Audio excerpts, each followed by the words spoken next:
All right. Thank you so much for coming here on this Sunday morning. Today is a very special service. Today we honor our precious true parents' birthday.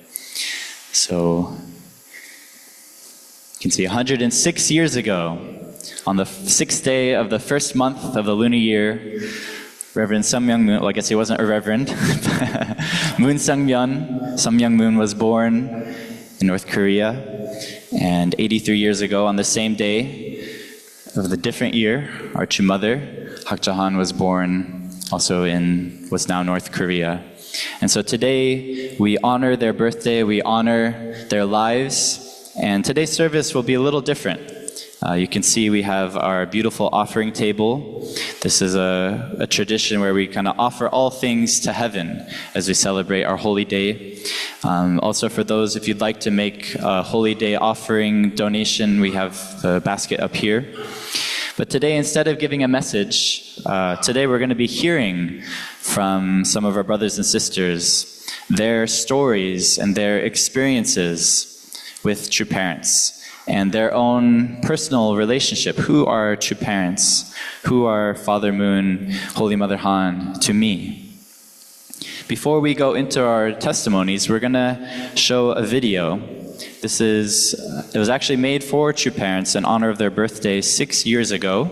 It's a video that's called Chosen.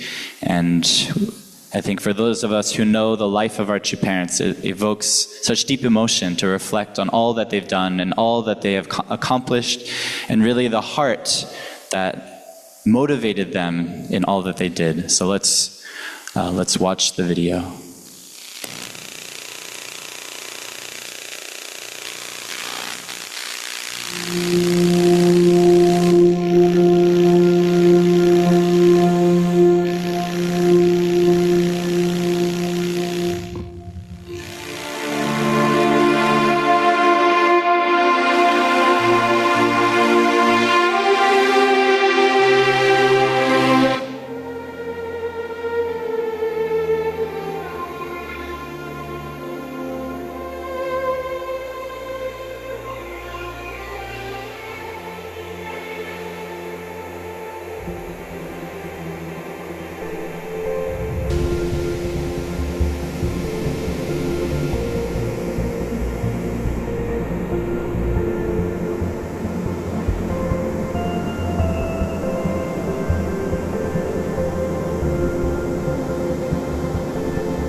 To go beyond race, religion, ethnicity, gender, and culture.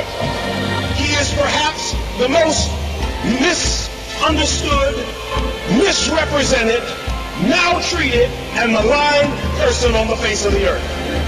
But that only is the stuff that makes him love all the more. He loves his enemies. He lives for the sake of others, and no cost is too great in order to bring back the family of God. He has committed his life to restoring us to God's true love, God's true life, and true lineage, so that we look upon each other as brothers and sisters, one family under God.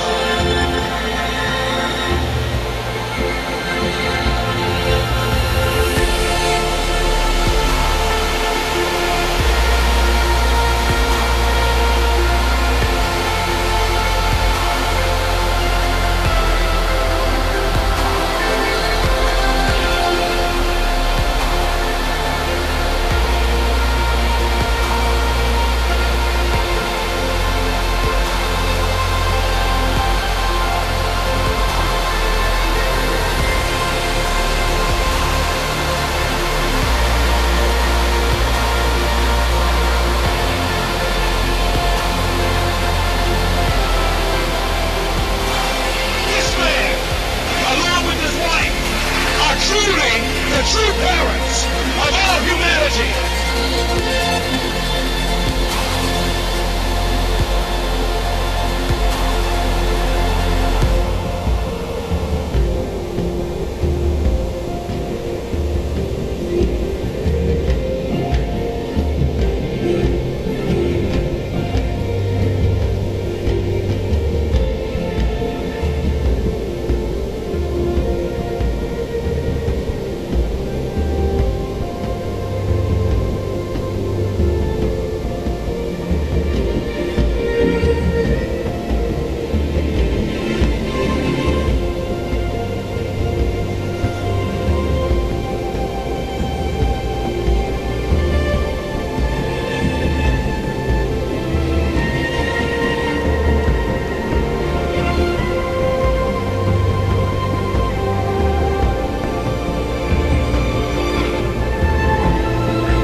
Yeah.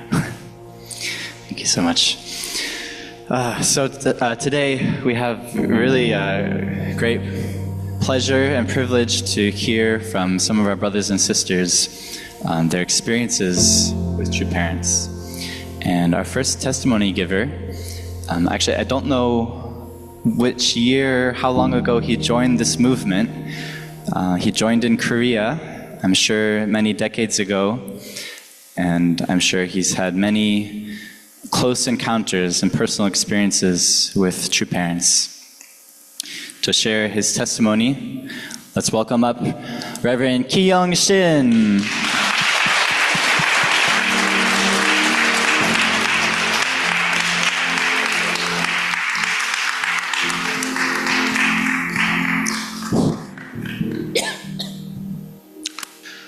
Good morning, everybody. Yeah, my voice is gone, so usually I don't use a mic, but today is no choice. Yeah. Thank you. So actually, it's a few days ago, so I asked Mark and Ginny, we should ask our young brothers and sisters, second gen, third gen, whatever. Their seat is here originally. When I was young, so I sit always here, here.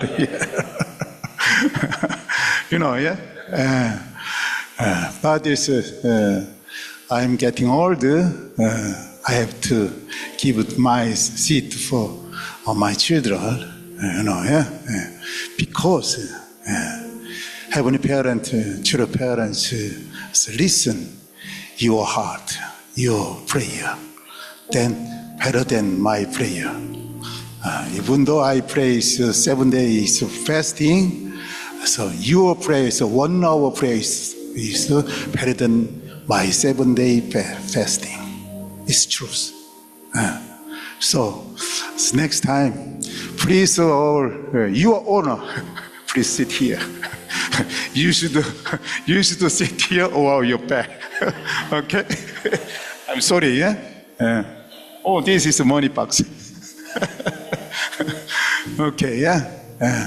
So, if it's a true parent, so special true mother here, so why you sit here?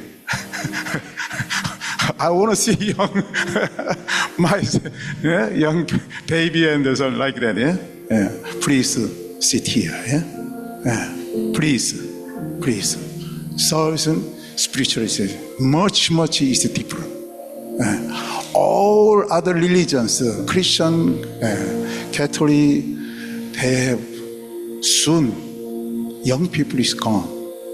Okay, but our church is very strange. Young people is coming. Please come, yeah? It's good, yeah? It's great. We're gonna support. Okay, yeah? Yeah. I joined the church when I was 21 years old. At the time I was a university student. It's a long journey. It's almost, I don't know how long. So since I joined, before I didn't believe God. I don't care about that kind of stuff. I'm not interested in Christian. I'm not interested in Buddhist. It's very strange there. But when I joined, this is amazing. Yeah. So I love this true parents, and we are same. Yeah. What did we see from true parents? What did we learn?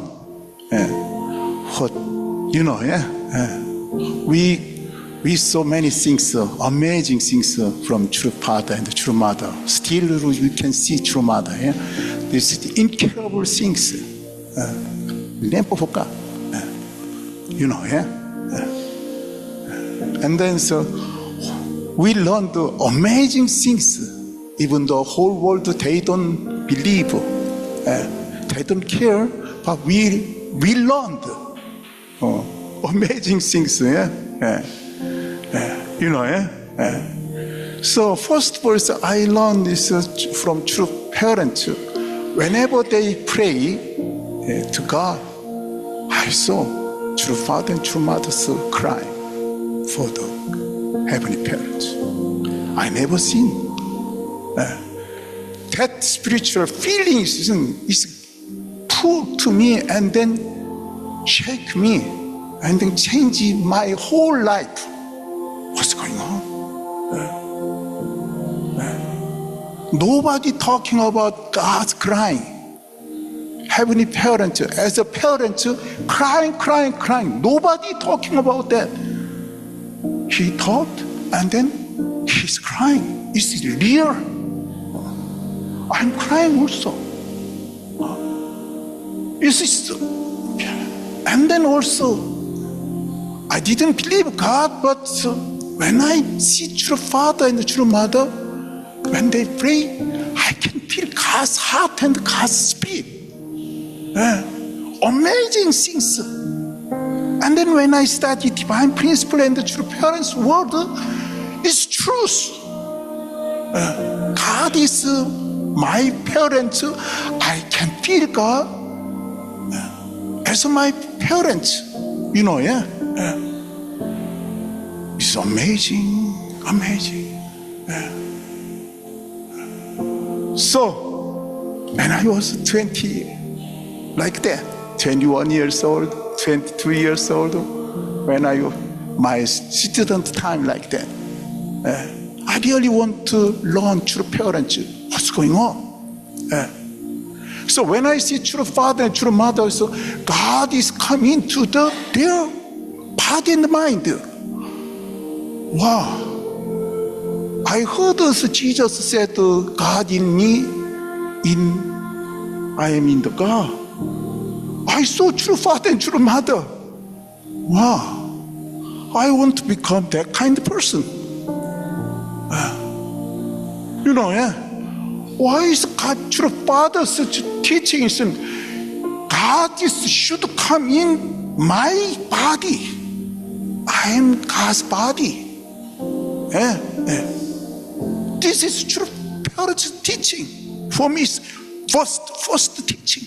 No matter what, nobody talking about that. Yeah. Yeah. Nobody talking. Even the Harvard professor, they don't know this idea. Even the Seoul University, whatever, top or Nobel Prize, whatever, top professor, they have no idea about this one. Nobody talking about it, but the true father, true mother is talking about it. Wow. This is amazing. No matter what, it's challenging. And then they taught us, you should become like me. Okay.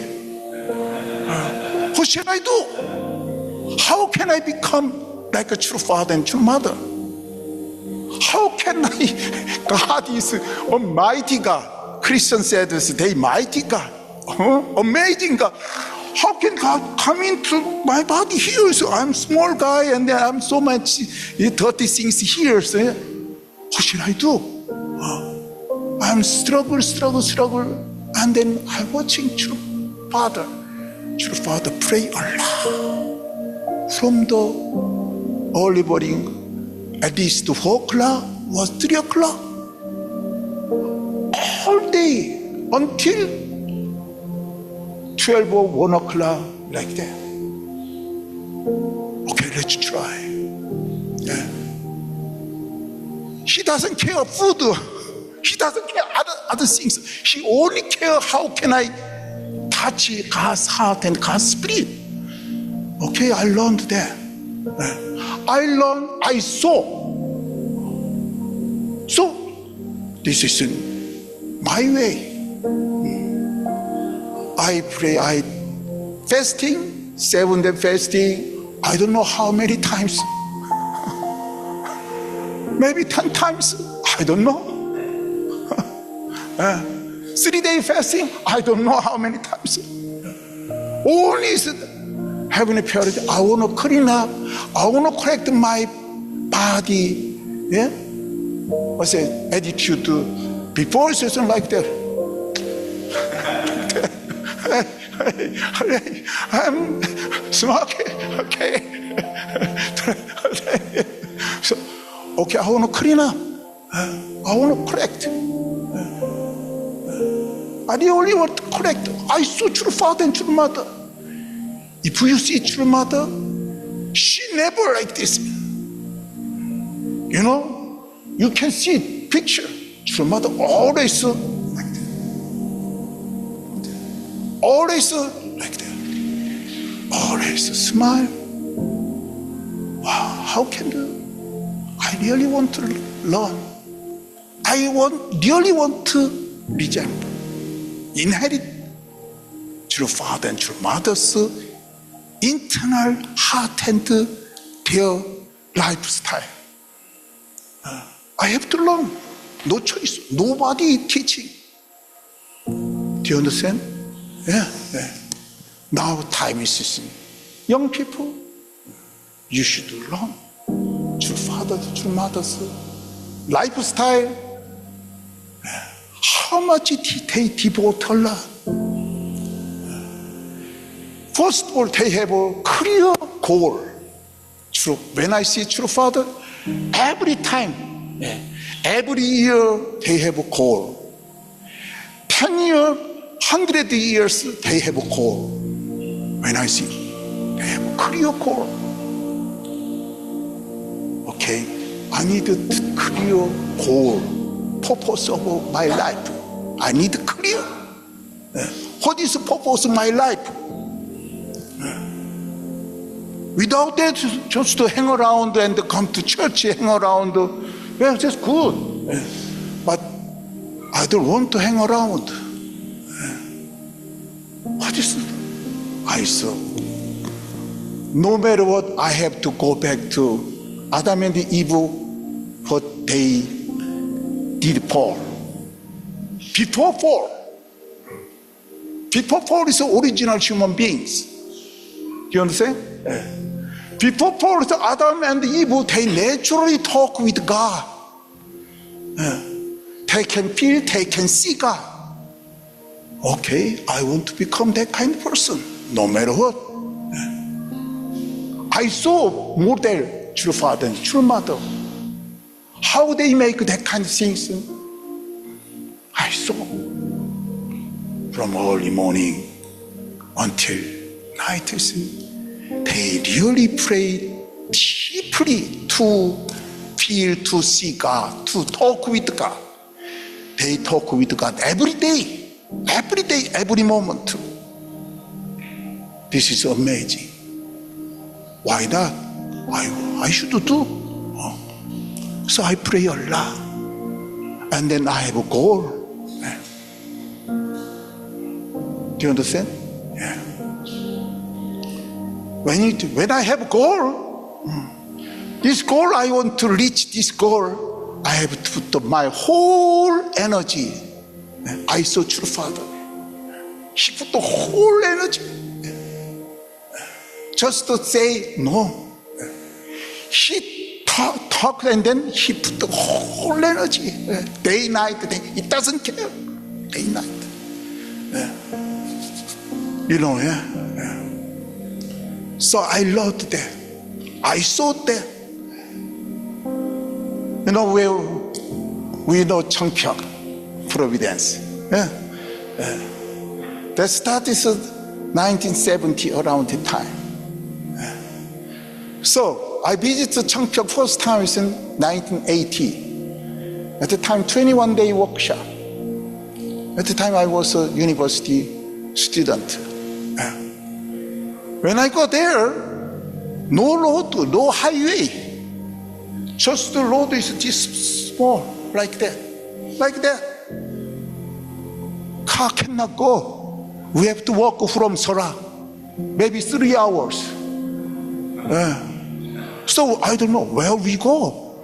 Just go. Just go. Like that. Just go over the mountain and then go. I'm sorry. Our service is like this. The future is more exciting. I'm older when I'm gone. And then young people they're playing and they like the cultural service will come. New young people's cultural service will come. You know, church service is gone. Will be gone. And then at the time, the 80s, just that. And then it's, 20 years or 30 years later, it's amazing. Yeah. At the time, true father said, this Cheongpyeong will be central city, whole world. So maybe. Because it's small road, country road, no car.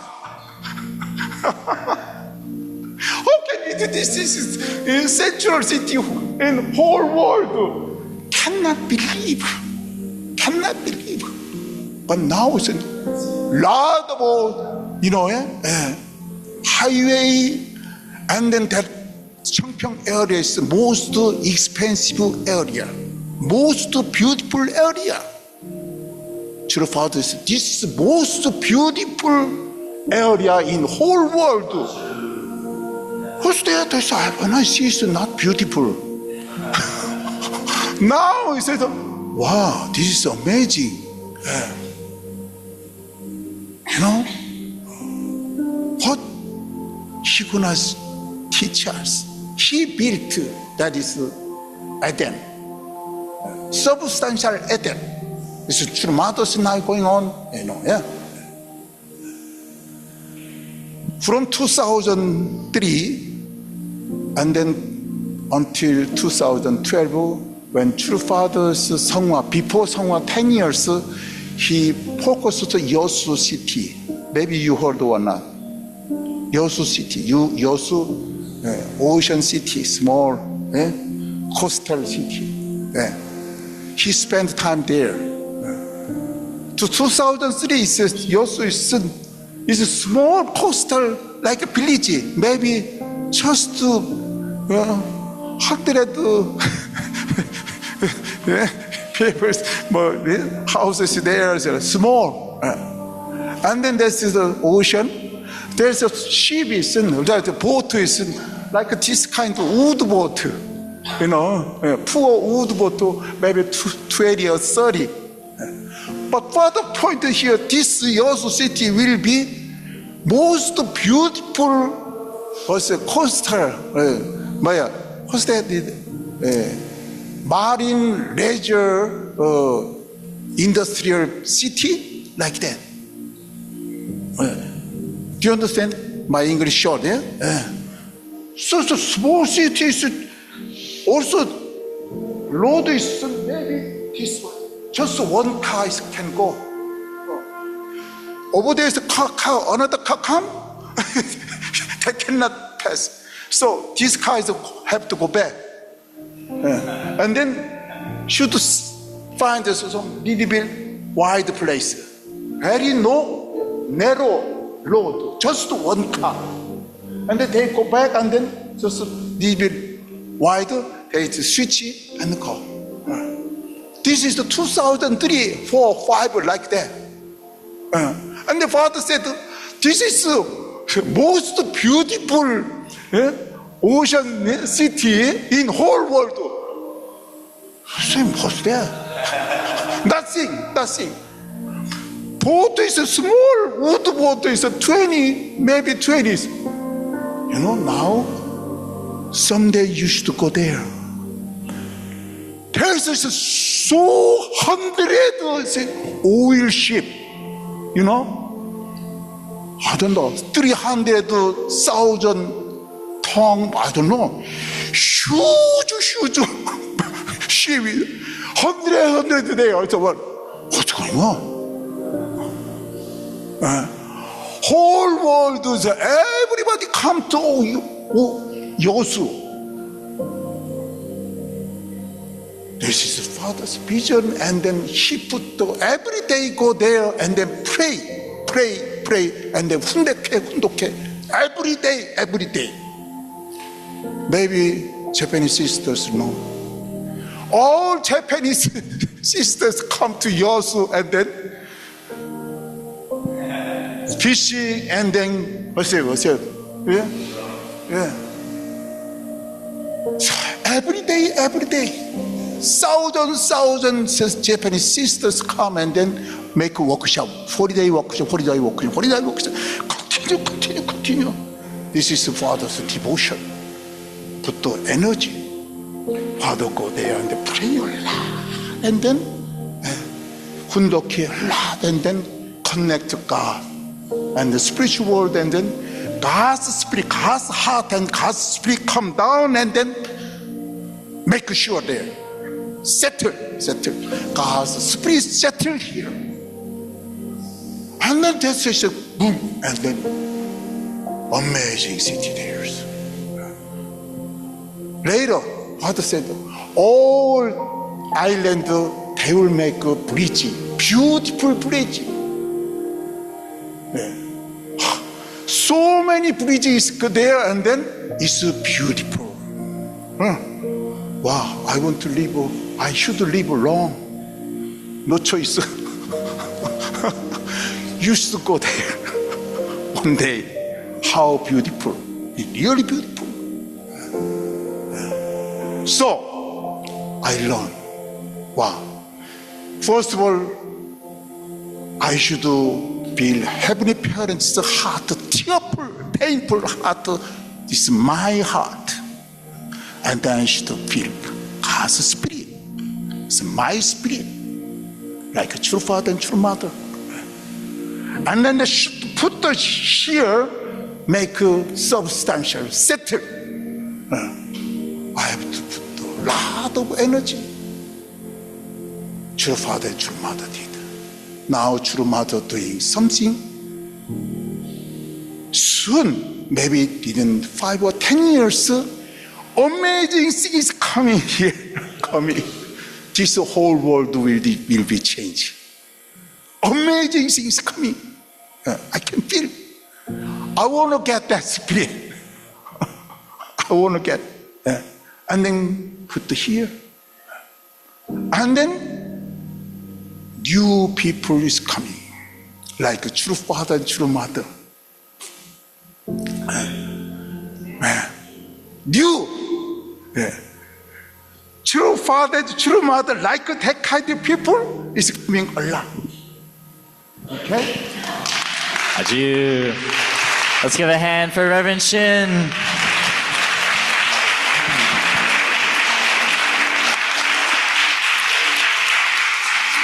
Amazing. I felt there was years and years of sitting at the feet of true parents. So many lessons that he conveyed to us in just a short amount of time. Thank you so much, Reverend Shin. Our next testimony is going to be from someone who may not have spent as much time. In our movement, many members joined and followed True Parents directly, but also many were born into this movement, or perhaps joined at a time when we didn't have so many chances to be physically close. But I want to invite up a sister who's going to share her testimony kind of on the theme, on the topic of who are true parents to me. So let's welcome up our sister, Erica Ida.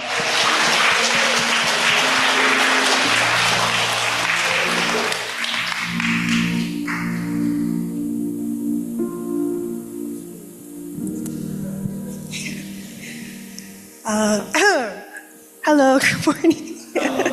Sorry, I'm sorry. Huh? Oh, here?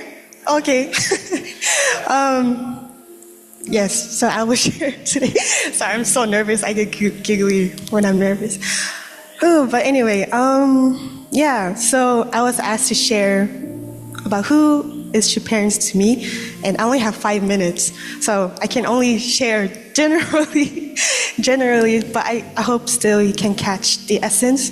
Yeah, so growing up, I think when I look back in my middle school, especially middle school, high school years, it's years that I don't want to look back into actually, because it felt like a very negative time for me. I think because I was super shy, super reserved, and like I just struggle with connecting with people.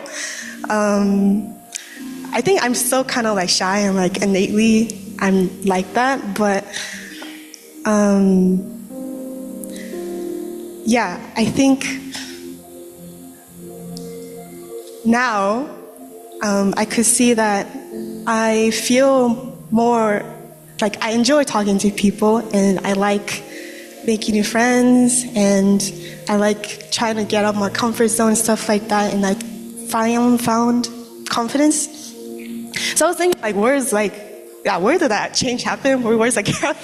And I was thinking, yeah, I think when I started to invest into my relationship with your parents, try to be more curious, naturally it led me to know my value as a daughter of God, as like niche, or not niche, as like cliche as that sounds, it's simple for me. During my college year, that was when I started questioning, more curious, and that's when I started to join GPA. And that time, I had a lot of joyful experiences, but also tough experiences too, where people will question me, like I'll do fundraising or witnessing, like, oh yeah, I'm part of this movement, and they'll be like, oh, that's interesting, or are you okay? Like, are you sure you're not like being forced to believe, or are you sure you're not in a cult? That was a big thing, right? In our movement, we're always accused of being in a cult, or we're like so weird, like, stuff like that. So that made me like question, like, yeah, like why do I believe in true parents? Yeah, why? Yeah, wow, so cute. Anyway, yeah, because of those like accusations or being persecuted, right? It made me question like, oh, like, yeah, why do I believe in true parents? And like, why would I go out of my way to share about it if I'm gonna get persecuted? So questions like this. And that helped me actually to think, okay, yeah, what does true parents represent to me? And simply put, I know that they represent this like heart. They resemble this heart that I want to inherit and to be. As you saw in the video, like true father, embracing Kim Il-sung, North Korean leader that tried to kill him. Also, true father forgives people that tortures him. I was like, dang, that's like, how do you do that, you know? And also, true mother, she's just so embracing and so accepting of who you are, and just really like a mother, right? Yeah, so they have this heart, but also they pointed me in the direction of like this ideal that I feel like I can achieve in my own personal life. And that's like God's dream, right? God's dream is actually so simple, I realized. And that's what true parents taught me, is true parents just wants like families, right? That God wants to be in each family. God wants to see families flourish. And those families will be a cornerstone for like world peace. And that's something I'm so grateful to understand. And and I actually recently saw a Facebook post. It was like someone's dad, a picture of his family. And the caption was like, my family is a symbol of God's kingdom on earth. And I was like, true, right?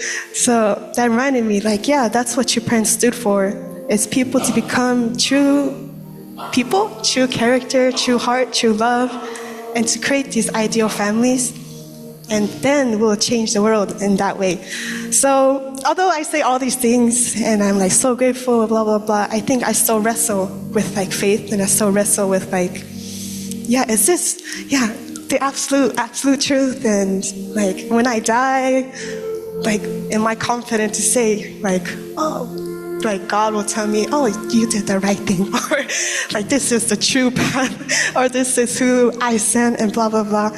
So I think it's still a lot for me to grow in, but I am confident like the fruits of how I invest into my relationship with your parents, and how that kind of came of the fruition of the result in my life, and to be confident in that and to continue living that life.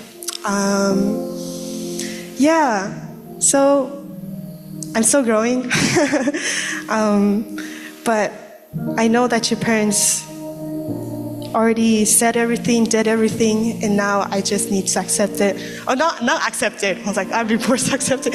But it's more like, it's like, I truly believe this is the path that I want to follow, and that it will bring me true happiness, true joy, and true fulfillment in my life. So I'm very grateful, and that's it. Thank you. All right, thank you, Erica. Yeah, such a very heartfelt and sincere testimony. Our final testimony giver is kind of representing a different side, a different part of the work of True Parents. Not only did they found the Family Federation, or the unification movement, but they are also peacemakers in a broader, a broader sense, working together with people of all backgrounds, all cultures, all races, all religions. We talked earlier in the report about the program yesterday, the idea of being an ambassador for peace, that in the vision of bringing peace among all people, that True Parents appointed and commissioned really, peace leaders to become kind of anointed as ambassadors for peace and to go out to the world and do more. So this morning we're going to hear from a wonderful sister who is also an ambassador for peace and has done amazing work here in Dallas and also beyond in our nation. And she'll share her perspective and her experience of true parents, Father Moon, Holy Mother Han, and what kind of impact that had in her life. So let's welcome up our sister Esther Davis.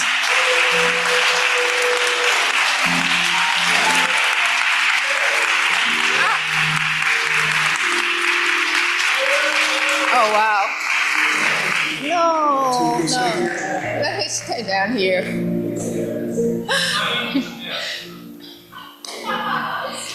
Good morning. Good morning. To all of you, my brothers and my sisters, I'm delighted to be here. I'm a great follower of this movement, and I bought my Ambassador for Peace.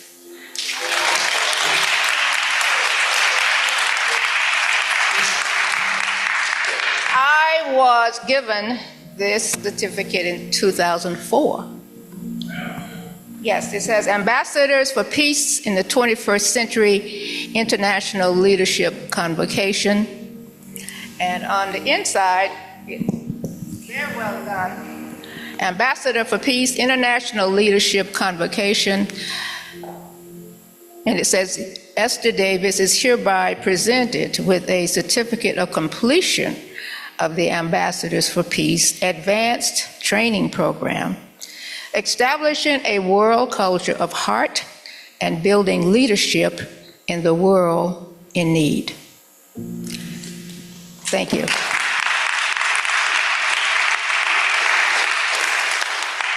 I have received several of those. My good friend Laura is here. We've traveled an awful lot. I come to you with a totally different perspective. And I'm proud of everything that I've done. And that's important because I have found, I'm going to put this right here. I have to make some notes because I don't want to be too long-winded. But I think that we are more alike than we are different. Maya Angelou tells us that. Let me give you a brief rundown why I admire this organization and the leaders, Dr. Moon, Mrs. Moon. Because I knew somewhere in this world there was somebody changing the world. It wasn't just Esther Davis. It had to be it had to be a lot of other people. You've heard of the Reverend Jesse Jackson, who just passed away this year. I'm actually a product of the civil rights movement. I was put out of college in 1963. And in the South, a lot of the protesting, I wasn't jailed. My father didn't understand the civil rights movement, and a lot of African Americans didn't understand the Reverend Martin Luther King. So it was a long road. But I got involved in city and activities, organizations in the South in the 60s. I finally got back in school and started a music program. I'm a musician. I was taught classical music all of my life, from age 5 to adulthood. But I didn't understand why there was so much of a difference between people. I'm from a little town in South Texas, Conroe, Texas. That's you know what Conroe is? Conroe, Texas. My family on both sides had farms and ranches, lived in black communities. My grandparents were from a place called Royal College Hill, and we lived in what we call the city, Conroe, Texas. Conroe is about 30 miles from Houston, so my whole world in those days was my music, yada, yada, yada.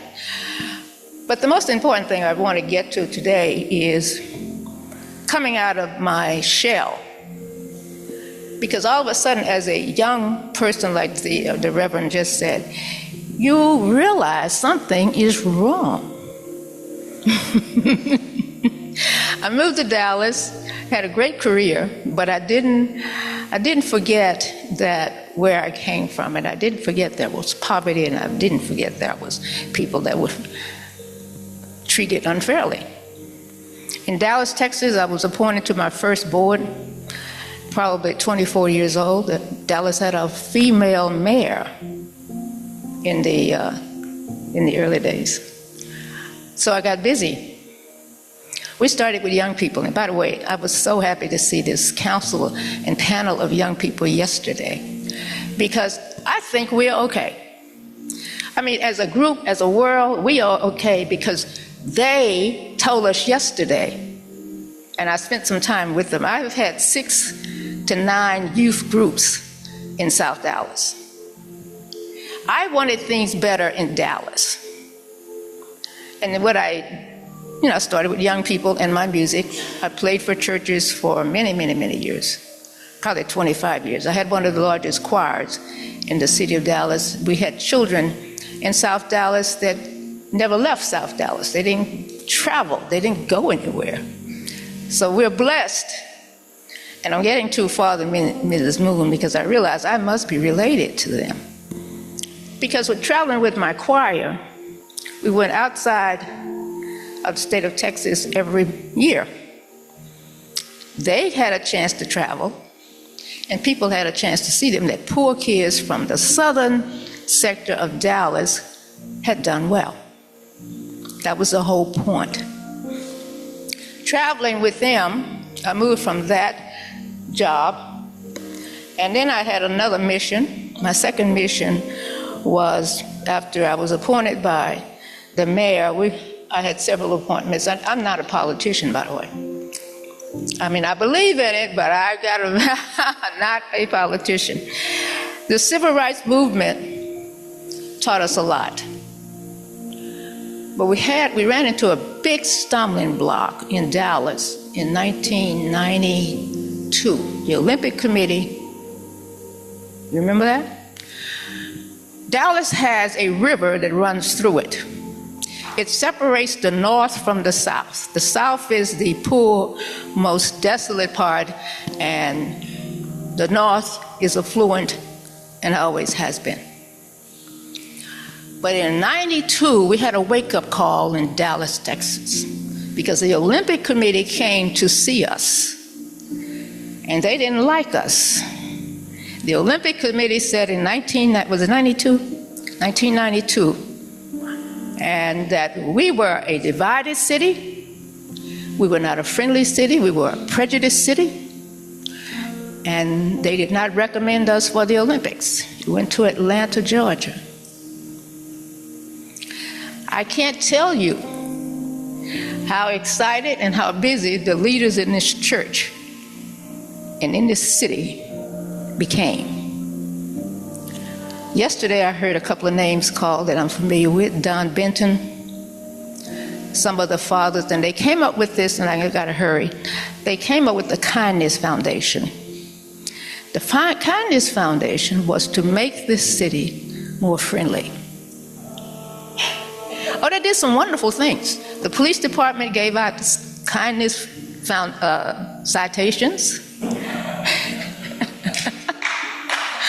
The police department would actually stop you on the freeway, come up to your car, and how are you doing? I have a kindness citation for you. It was all over the city. By the way, I got into media years ago, and I've been across the spectrum in media. But the Kindness Foundation and the fathers of this city, and I think, and I have to tell you this, in that same period of time, there was a gentleman, an African American, that had counted the number of millionaires in Dallas, Texas. There were 3,900 in Dallas. That was done by an attorney named W.J. Durham.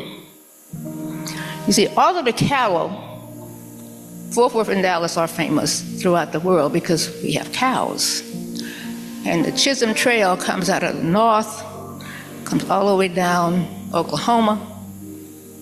And in the old days, Dallas was the financial part, and the herds of cattle went to Fort Worth. And today, if you want to go to Fort Worth, you still see a herd of cattle.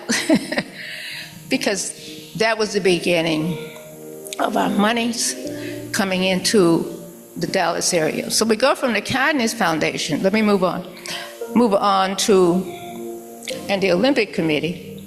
Now Dallas and Texas are determined to be a part of the Olympics. For years I thought that Dallas was not a part, Texas was not a part of the rest of the United States. We had attitude in Texas.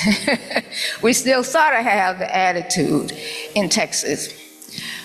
But as an ambassador for peace and traveling with Laura and getting to know all of the fine people that were part of the, what we call the Sun Myung Moon world, that's the world I wanted to be in.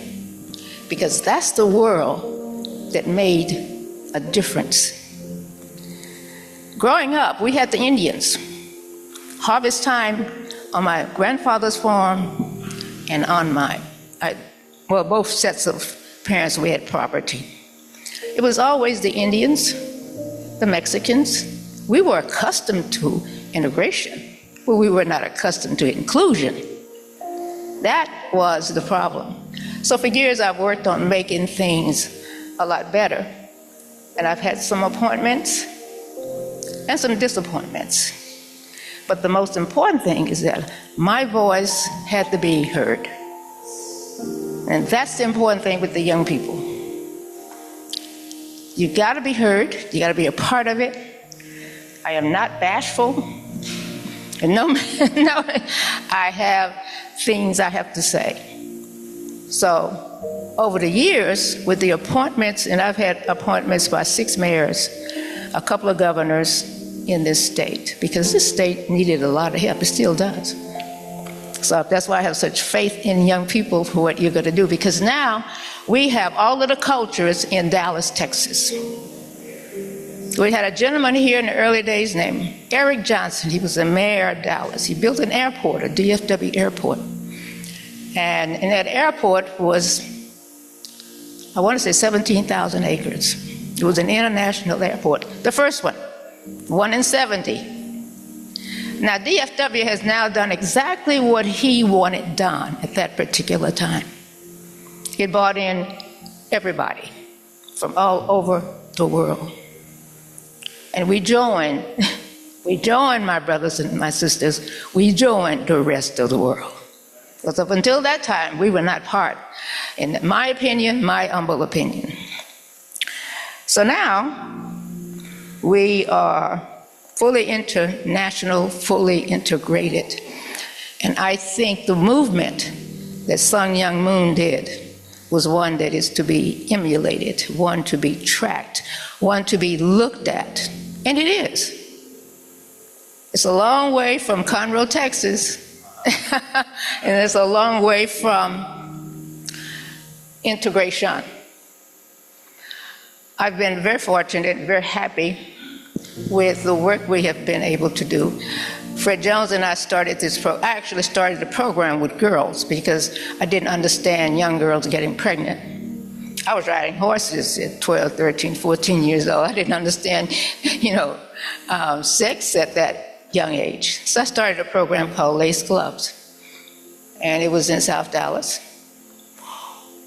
We had people from all cultures to come in and help us with this program. We had girls there, which means now we got boys. So I didn't have anybody to teach the boys, so we went and got Fred Jones to teach the boys. That program became statewide. We stopped the pregnancies. Second program that I was very, very, very uncomfortable with, I think I've told Laura about it, missing black girls. We have missing black girls, we have missing Mexican girls, we have missing girls in this country. What is the problem with that? I couldn't handle that program well because I didn't understand it. I mean, I had 2 parents in the household. But we did get the police chiefs, we got parents, we got pastors from all faith to pay attention to this thing. I did not understand 50 girls, and this is an old statistic, 50 black girls in one day missing in New York City. That's insane. 51 day. We raised holy hell about that because it hit the papers. Remember, I'm a media person. So, and I had Time Warner was in my back pocket in my for years, because Time Warner was just the bomb. They talked to anybody. They didn't care about if it was white people or black people or Hispanics. They talked and had correspondence of all of the cultures. My final word is, Dr. Moon had it right. There's room for everybody. I heard that years ago. My grandfather farmed 53 acres. Now put this in your head and imagine this for me. On the ranch, I can still see it when I close my eyes. 53 acres, here's the road to my grandparents' house. Over here is a garden, in the back of the garden are the horses. The back of the house was the chickens, the outhouse. There were no bathrooms. And so all of the land, the farmland, was laid out extremely well. Occasionally, a bull would be rented. With those of you that don't remember farmland, a bull would be rented for the community. The bull was passed around on the small farms. And we could not play when the bull was in town. So my grandfather got upset one day with the dogs, hunting dogs, that were barking at the pigs, and the whole farm was upset. And I heard him say, "Shut up!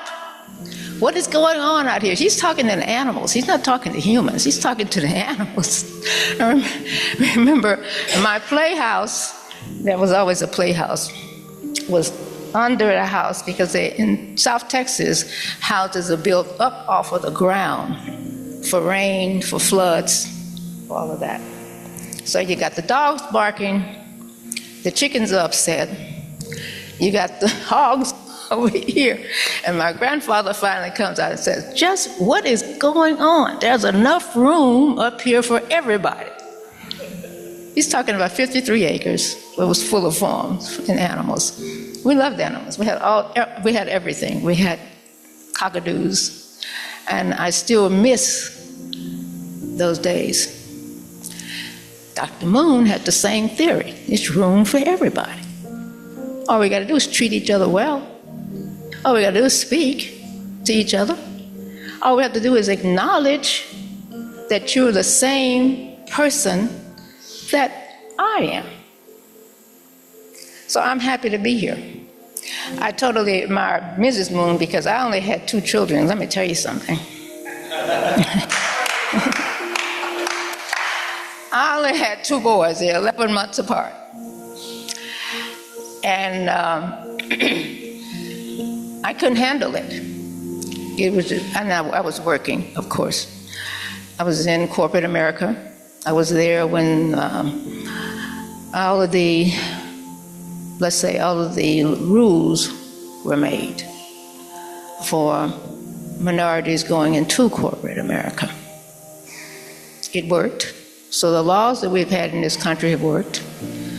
Dr. Moon and his theories and his love for people has worked. Make no mistake about that. Do not allow the media in this country that's paid for every dime on television to change your mind. We're doing very well. As a country, globally, you can make an issue out of anything if you give it to the people often enough. So, on your cell phones, you've got to learn that, this is my total advice, think for yourself. Young people, sure, read it, digest it, but then you have a mind. You can do the same thing. But I could not handle motherhood very well. I'm going to be very honest about that. Because with Mrs. Moon and giving birth to that many children and being a sidekick to her husband, She was always there. She was always immaculately composed and just doing whatever it took to keep her family together. I was there. I was around the country with Laura. So my final word is that I've enjoyed it. I'm still an ambassador for peace.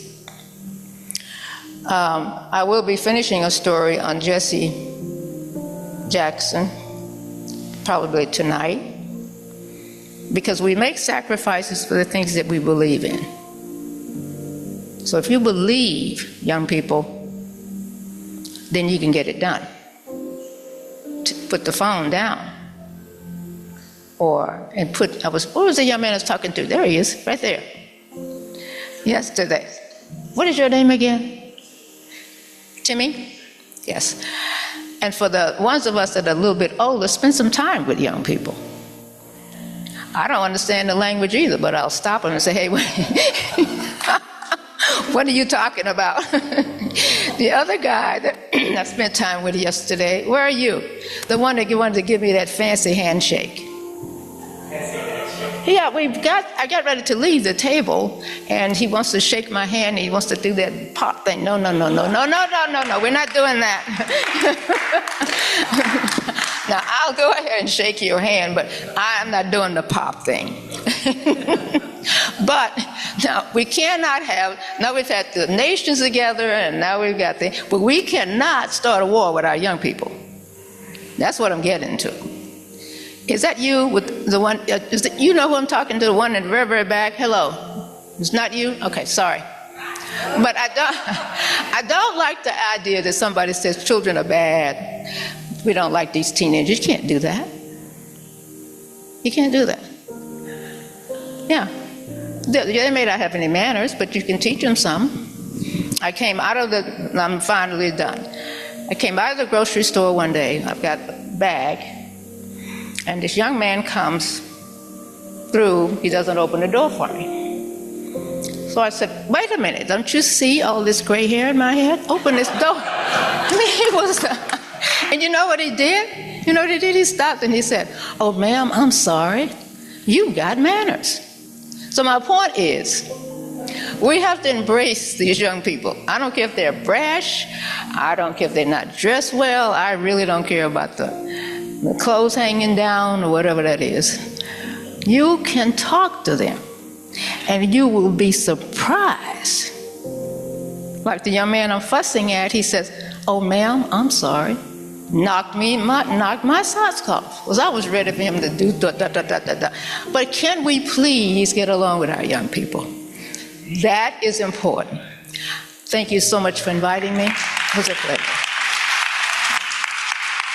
All right, let's give a hand to our sister Esther Davis. And why don't we give a hand to all of our testimony givers, Erica and Reverend Shin. Thank you so much. I hope we could feel a little bit of that spirit, love of true parents, as our sister Esther said, that vision, right? We're doing the right thing, and we are changing the world. So thank you so much. So, yeah, thank you. Sorry we went a little over time. I hope we could appreciate all the sharings and testimonies today. So we are so grateful to celebrate our True Parents' birthday, and let us keep True Mother in our prayers at this time. And I'll offer a closing prayer for our sermon. Please join me in prayer. Our beloved Heavenly Parent and True Parents, we're truly grateful to gather here as family, as brothers and sisters, beyond race, culture, religion, no matter where we come from. When we gather centering on you, we can experience that we are truly one family, and that you have the love that embraces all of us, not despite our differences, but for our differences. And you love each of us for who we are, and you believe in us to be the best version of ourselves. as we heard from the testimonies today, to come back to the original ideal, to come back to your dream for humankind at the beginning of time, at the beginning of creation, Heavenly Parent. That is the journey, that is the path that our true parents have walked themselves, that your Son Jesus walked himself, and that is the path that we are called upon to walk ourselves. We are blessed to have such a path before us, and it is such a joy and an adventure to grow with you, Heavenly Parent, and to grow into the sons and daughters that we are called to be, that we were created to be, Heavenly Parent. We pray for our true mother. We pray for her health and strength, Heavenly Parent, at this time. Please protect and watch over her. And we pray for a complete exoneration and liberation for our true mother at this time, Heavenly Parent. And we think of our true mother, and she asked us, please don't pray for me, but pray for the nation of Korea and pray for the world. That is the heart of our true parents, never thinking of just their own personal situation, but thinking how the life they live can do more for the world and do more for you. As we heard how our true parents would shed tears when they talked to you, when they connected to your heart, your longing heart for your children, Heavenly Parent. So today we honor their birth, we honor their legacy, and we acknowledge that we are called upon to inherit that legacy. And as we've heard, as especially our next generation, our young people, but all generations, we are called upon to inherit that legacy and to further that legacy in our own unique ways, Heavenly Parent. I pray you could watch over each one of us today and all that we'll experience in this upcoming week. And offer this prayer in gratitude and in attendance to Holy Mother Han. I pray in my name, Janelle Fleischman of the Blessed Family. Aju. All right, at this time, we'd like to give an opportunity for our tithes and offering. So if you'd like to give, you can give online in different ways projected on the screen. And we'll take a moment to also pass our baskets. And if you would like to also offer in the front of the room, you could do so